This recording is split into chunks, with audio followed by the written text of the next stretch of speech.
But when Jack and Greg and Jonathan, my producers, came to me with this idea, and I said, "Oh, this sounds great. I love this idea," because about these guys that have this band called Immediate Family, and I knew who the guys were. I mean, they're legends. Mm-hmm.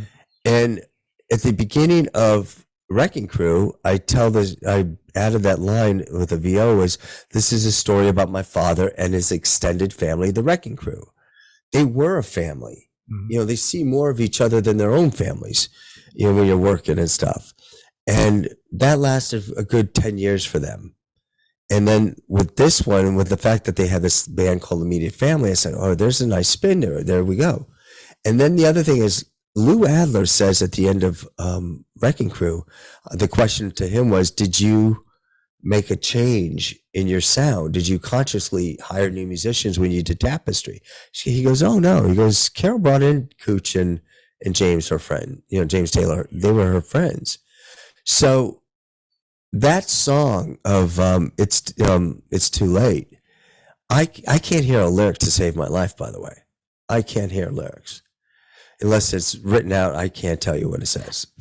You too? Yes. You mean when you're listening to music? Yes. Yeah, same. It's the music to me. It is less. I can hear the riffs. I can hear the beats. Mm-hmm. I can hear Danny's solo, and I know Danny's solo. I could scat Danny's solo. I can't play guitar, by the way, but I can. You know what I mean? And so that was like one of my favorite songs. That album is such a beautiful album. Mm-hmm. So I was excited about it. And then Danny was the first one. We set up Carole King, and Carol wanted Danny with her.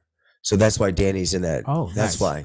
And it made sense, and it was great. Yeah. And that's the relationship. Those guys, if you take a couple of those people out, if you take Peter Asher off this earth in terms of like, he was never born, Mm-hmm. you might not have James Taylor. You might not have Danny's career. Everybody in Linda's career might have gone a different way. Everybody's, pertinent to each other. And so when we pitched the idea that we had about doing a documentary on these guys, and they said, "Yeah, we'd love to do it." The next day they said, "Carol can do it in 3 weeks." And I went, "Oh my God, I'm panicked now." Cause this is real. The other film took 19 years to make. I thought I had time.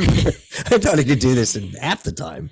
So I quickly, started studying and listening and, went with it. And you start learning as you go along. You don't know the story until you really start asking the questions. And then within 6 months, we had almost all the stars in the can. We had Linda Jackson, Carol James, Lou Adler, Phil Collins, and kept going. And then COVID hit. And it was like, oh shit, now what do we do? And none of the guys, we didn't even have the guys in the can yet.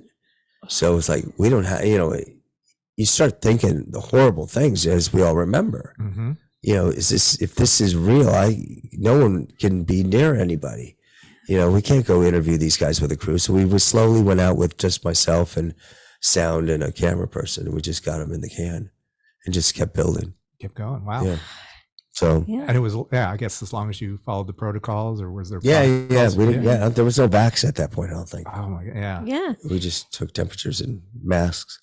That when we spoke to them, they had just recorded the video where they all shot themselves. They're amazing, separately. by the way. Yeah. That's the other thing about those guys, because a lot of other people would have just walked away from them. Why? They don't need their crap. They don't, when I crap, I mean, they love what they're doing. It's a lot of work to put an album out. Mm-hmm. It's a lot of work doing what they're doing. They love doing it, but it's not money making. You know what I mean? They're not making you don't make money putting out your own albums. So for them to not just walk away during COVID and having a meeting every Friday, they would have a meeting, talk about music, what we're going to do. And they would write songs, Danny and Waddy and Steve and Russ. Sometimes they would all write music, mm-hmm. and they basically record their tracks and put it together.